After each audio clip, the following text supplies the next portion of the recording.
একটা ছবি মনে আছে গত অগাস্টের? বাংলাদেশের বাজারে বাজারে ঘুরে জামাতের কোনো এক নেতা ঘোষণা করেছিলেন ভারতের পণ্য ব্যবহার করবেন না। বাংলাদেশের সেই সময়ের সাপেক্ষে ভিজুয়ালটা বেশ জনপ্রিয় হয়েছিল। দেখুন সেই ভিজুয়াল। আসসালামু আলাইকুম। আপনার দোকানে বেশি বেশি দেশি পণ্য রাখবেন। দেশি পণ্য কেনার জন্য নাগরিকদেরকে অভ্যস্ত করবেন। এই যে ডাবর হানি, এটা ইন্ডিয়ান হানি, এটা বিক্রি করবেন না। আমাদের দেশীয় অনেক মধু বিক্রেতা আছে, তারা অনলাইনে মধু বেচে। তারপরে প্রাণের মধু আছে, অনেক কোম্পানির মধু আছে দেশীয়, সেগুলো বিক্রি করবেন। ঠিক আছে? যে প্যারাশুট তেল আছে, প্যারাশুট এটা ইন্ডিয়ান। ঠিক আছে? ওই যে উজালা কিন্তু ইন্ডিয়ান, এটার পরিবর্তে চমক ব্যবহার করবেন। চমক চমক আছে না আপনার কাছে? আছে না? হ্যাঁ, এরকম খুঁজে খুঁজে এই তালিকায় দেখে দেখে দেশি পণ্যের অর্ডার করবেন। নাগরিকদেরকে দেশি পণ্যের জন্য অভ্যস্ত করবেন। মোদ্দা কথা, ভারতীয় পণ্য বর্জন করে ভারতীয় ব্যবসায়ীদের ব্যবসা বন্ধ করার পরিকল্পনা। বাংলাদেশের একাংশের তীব্র ভারত বিদ্বেষ থেকেই যে এই প্রচার চালানো হচ্ছিল তা জলের মতো পরিষ্কার। গত মাসে ভারত বাংলাদেশের সঙ্গে ট্রান্সশিপমেন্ট চুক্তি বন্ধ করায় গেল রব উঠেছিল বাংলাদেশে। আর এখন বাংলাদেশ থেকে বেশ কিছু পণ্য রপ্তানিতে ভারতের বিধিনিষেধ কার্যকর শুরু হয়েছে। বাংলাদেশের কারখানায় উৎপাদিত পণ্য বোঝাই 50টি ট্রাকের রপ্তানি চালান গত রোববার তিনটি স্থলবন্দরে আটকে যায়।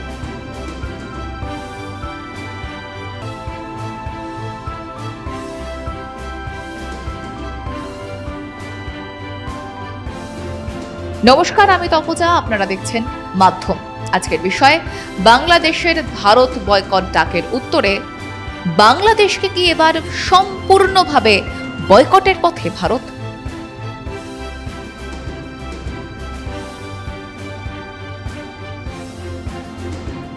ভারতের বৈদেশিক বাণিজ্য দফতরের নির্দেশ, এখন থেকে ভারতের সব সীমান্ত বা বন্দর থেকে বাংলাদেশে তৈরি পোশাক, প্রক্রিয়াজাত খাবার, প্লাস্টিকের জিনিসপত্র, কাঠের আসবাব, রং কোনো কিছু আর আমদানি করা যাবে না। তা নিয়েই জোর চর্চা দুই দেশে। যে ভারতের সেনার বীরত্ব ও তৎকালীন রাজনৈতিক নেতাদের কূটনীতির হাত ধরে স্বাধীনতার মুখ দেখেছিল বাংলাদেশ, সেই ভারতের বিরুদ্ধেই এখন বিদ্বেষের চাষ হচ্ছে বাংলাদেশে। যে পাকিস্তানের বিরুদ্ধে যুদ্ধ করে পদ্মাপাড়ের স্বাধীনতা এনে দিয়েছিল ভারত সেনানী, সেই পাকিস্তান আর তার রাজাকার বাহিনী জামাত এখন বাংলাদেশের নিয়ন্ত্রক, যাদের মূল অস্ত্র ভারত বিদ্বেষ। বাংলাদেশ ভারত দ্বিপক্ষীয় বাণিজ্যে বরাবরই ভারত এগিয়ে। তার মানে ভারত থেকে বাংলাদেশ যে পরিমাণ পণ্য আমদানি করে তার তুলনায় রপ্তানি খুবই নগণ্য। সর্বশেষ গত 2023-24 অর্থ বছরে ভারত থেকে বাংলাদেশ 900 কোটি মার্কিন ডলারের পণ্য আমদানি করেছে। তার বিপরীতে বাংলাদেশ থেকে ভারতে পণ্য রপ্তানি হয়েছে মাত্র 157 কোটি ডলারের। বাংলাদেশ ব্যাংক ও রপ্তানি উন্নয়ন ব্যুরো বা ইপিবির তথ্য বিশ্লেষণ করেই এই ছবিটা পাওয়া যায়। 2011 সালে ভারত বাংলাদেশকে অস্ত্র ও মাদক বাদে সব পণ্যে শুল্কমুক্ত রপ্তানির সুবিধা দেয়। অর্থাৎ বাংলাদেশি পণ্য ভারতে ঢুকলে কোনো শুল্ক দিতে হবে না। কিছুটা মুক্তকচ্ছ সিদ্ধান্ত ছিল ভারতের, কারণ প্রতিবেশীর সঙ্গে সুসম্পর্ক বজায় রাখা, হয়তো খানিকটা তেল দেওয়া, বাবা উৎপাত করিস না। নানাভাবে ভারত বাংলাদেশকে সুবিধা দিয়ে যাতে তারা মৌলবাদ ছেড়ে ব্যবসা বাণিজ্যতে মন দেয় সেই সুযোগ করে দেয়। কিন্তু সেই সুবিধাকে যখন প্রতিবেশী যা খুশি করার অধিকার হিসেবে ধরে নেয়, তখন তো প্রয়োজনীয় শিক্ষা দেওয়ার প্রয়োজন হয়। 2011 সালের পর ভারতে গণতান্ত্রিকভাবে সরকারের বদল হয়েছে, কিন্তু সেই সরকারও বাংলাদেশের প্রতি তার নীতির বদল করেনি। কিন্তু গত আগস্টে নৈরাজ্যের শক্তির হাত ধরে যখন বাংলাদেশের শাসক বদল করা হয়, কোন রকম গণতান্ত্রিক রীতিনীতির ধার না ধরে একটি অন্তর্বর্তী সরকার গড়া হয়, বিদেশ থেকে শাসক উড়িয়ে নিয়ে আসা হয়, তখন সেখানে বৈদেশিক নীতির এক বিশেষ পরিবর্তন লক্ষ্য করা যায়। তীব্র ভারত বিরোধিতাই যেন ইউনূসের ক্ষমতার উৎস। নিজেকে সমুদ্রের শাহেনশাহ ঘোষণা করা, ভারতের পূর্বের 7 রাজ্য 7 সিস্টার্সকে ভারত থেকে বিচ্ছিন্ন করার ডাক, ভারতের অংশ নিয়ে বৃহত্তর বাংলাদেশ গড়তে চাওয়া বিচ্ছিন্নতাবাদী শক্তিকে প্ররোচনা দেওয়ার রাজনীতিকে কোথাও থামানোর দরকার ছিল। ভারত ট্রান্সশিপমেন্ট সুবিধা বন্ধ করার পর বাংলাদেশ তার প্রতিক্রিয়া হিসেবে ভারত থেকে তুলা আমদানি বন্ধ করল। তারপর ভারত বন্ধ করল বাংলাদেশ থেকে স্থলপথে আমদানি। কি কি আছে সেই তালিকায়? রেডিমেড পোশাক, তাজা ফল, ফলজাত পানীয়, প্রসেসড ফুড, তুলো, সুতো, প্লাস্টিক পিভিসি, ডাই বা রং, প্লাস্টিক দানা, কাঠের আসবাবপত্র ইত্যাদি। জলপথ এখনো খোলা রেখেছে, কিন্তু এর ফলে কি হতে পারে? বাংলাদেশের প্রথম সারির দৈনিকগুলোতে হাহাকার শুরু হয়ে গিয়েছে। পোশাক শিল্প, ফল ও ফলজাত পানীয় স্থলপথে ভারতে পাঠাতে খরচও কম, সময়ও কম লাগে, কিন্তু জলপথে সময় এবং যাতায়াতের খরচ অনেক বেশি লাগে। ফলে ভারতের বাজারে বাংলাদেশি পণ্যের দাম বাড়বে, আর দেরি করে পৌঁছানোয় চাহিদা কমবে, যার প্রত্যক্ষ ফল পড়ছে বাংলাদেশের বাণিজ্যে।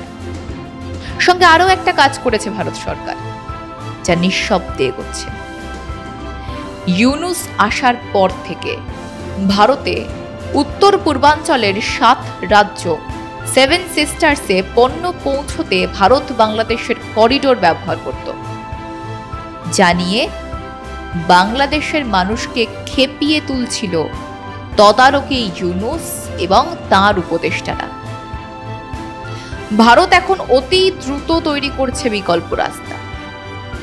ভারত মায়ানমার সরকারের চুক্তি মতো মায়ানমারের কালাদান বন্দর মাল্টিমোডাল ট্রানজিট ট্রান্সপোর্ট প্রকল্পের কাজ দ্রুতই শেষ করার মুখে, যার ফলে বাংলাদেশ করিডোর ভারতের আর দরকার হবে না। 2008 সালে ভারতের লুক ইস্ট পলিসির অংশ হিসেবেই এই ভাবনা ছিল। ছবিতে দেখতে পাচ্ছেন কিভাবে কলকাতা হলদিয়া বন্দর হয়ে পণ্য যাবে জলপথে মায়ানমারের সিথওয়ে বন্দরে, সেখান থেকে কালাদান নদী বেয়ে মিজোরাম। ব্যাস, সেখান থেকে এবার স্থলপথে ছড়িয়ে পড়বে সারা উত্তর পূর্বাঞ্চলে। প্রয়োজনীয় রাস্তা তৈরির জন্য ভারত সরকারের অর্থ বরাদ্দ করা হয়ে গিয়েছে। তৈরি হচ্ছে শিলং শিলচর এক্সপ্রেসওয়ে। উত্তরবঙ্গ আসাম ঘুরে ভারতের উত্তর পূর্বাঞ্চলে পৌঁছতে যেখানে 1600 কিলোমিটার রাস্তা অতিক্রম করতে হতো, সেখানে এই বিকল্প পথে দূরত্ব কমে দাঁড়াবে 1000 কিলোমিটার। সুতরাং ভারতের বিকল্প রাস্তা তৈরি। ভারতের কোনো প্রয়োজন নেই বাংলাদেশকে। চলুক সেখানে আন্দোলন, ভাঙাভাঙি আর ক্যামেরার সামনে আলোচনা। সেই যে কথায় আছে না, না থাকবে বাঁশ, না বাজবে বাঁশি। ইউনূস আদানির বিদ্যুতের দাম কমাতে চেয়েছিলেন। ভারত সোজা বলে দিয়েছিল আদানির সঙ্গে কোর্টে লড়ে নিতে। বাংলাদেশ আর কথা বাড়ায়নি, কারণ ওরা জানে রাস্তার স্লোগান কোর্টে প্রমাণ করা যায় না। আমদানি রপ্তানির ক্ষেত্রে ভারতের বাংলাদেশকে যতটা প্রয়োজন, তার থেকে বাংলাদেশের ভারতকে অনেক বেশি প্রয়োজন। হাসিনার সময় থেকেই শোনা যাচ্ছিল চীনের মাল খুব সামান্য পরিবর্তিত হয়ে বাংলাদেশ ঘুরে ভারতে আসছে। বাংলাদেশ থেকে এলে ডিউটি শূন্য, চীন থেকে সরাসরি এলে 20%। ভারত কিছু করেনি, হাসিনা রাগ করবে। এককালে এইভাবেই ইন্দোনেশিয়ান বা মালয়েশিয়ান সুপারি ঢুকত ভারতে। বাংলাদেশ ভারতীয় পণ্যের ওপর পোর্ট রেস্ট্রিকশন বসিয়ে দিল্লির হাত শক্ত করে দিল। ভারতের টেক্সটাইল ইন্ডাস্ট্রি এবার বেজায় খুশি।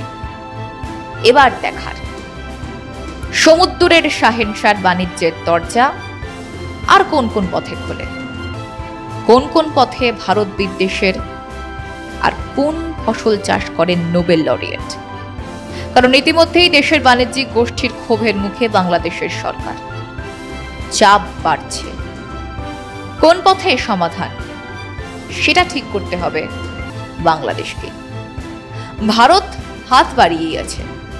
শত্রুতা না সহযোগিতা, কোন হাত ধরবে বাংলাদেশের অন্তর্বর্তীকালীন শাসক, সেটাই দেখার।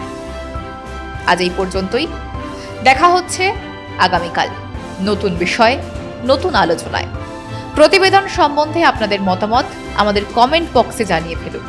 সঙ্গে থাকুন, দেখতে থাকুন মাধ্যম।